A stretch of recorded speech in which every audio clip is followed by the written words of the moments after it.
Здравствуйте! Алтансаринская сельская библиотека представляет литературный микс поэзии любви в творчестве Абая. Того, кто жил не любя, человеком назвать нельзя. Абай. Абай – светило казахской литературы, но его не обошло стороной самое прекрасное на свете чувство. И свою любовь Абай воспел в своих стихах и песнях. Особенное место в творчестве великого Абая занимают стихи о любви, многие из которых он посвятил Тогжан и Айгерим. Абай был натурой романтической, чувственной, он высоко ценил женскую красоту и обаяние, и каждая влюбленность поэта выливалась в замечательные строки. В его стихах мужчина готов отдать все на алтарь любви ради своей красавицы, которую не превзойдет никто. Как и любому мужчине, Абаю ведомы муки ревности, он высоко ценит высокую платоническую любовь, ведь само чувство, возможность его испытать – это дар, который не всякому дается. Его персонажу достаточно самого факта любви, даже если она остается неразделенной. Женщин поэт любит неистово, несмотря на то, что его сердце было разбито не один раз. В своих стихах Абай смог охватить все возможные сферы самого сложного человеческого чувства.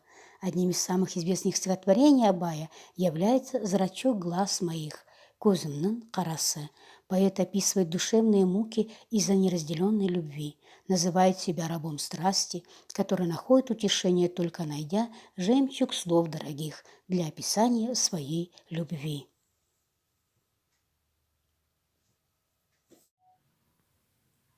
Қостанай өңірлік университетінің бірінші курс студенті Дүйсен Күләш. Көзімнің қарасы, көңілімнің санасы, бітпейді іштегі ғашықтың жарасы. Қазақтың данасы, жас үлкен ағасы, бар демес сендей бір адамның баласы. Жылайын, жырлайын, ағызып көз майын. Айтуға келгенде қалқама сөз дайын. Жүректен қозғайын, әдептен озбайын. Өзі де білмей ме, көп сөйлеп созбайын. Тереңдеп қарайсың, телміріп тұрмайсың. Бейхабар жүргенсіп, бек қатты сынайсың. Сан кісі мұнайсың, сабырмен шыдайсың. Күйемін, жанамын, еш рахым қылмайсың.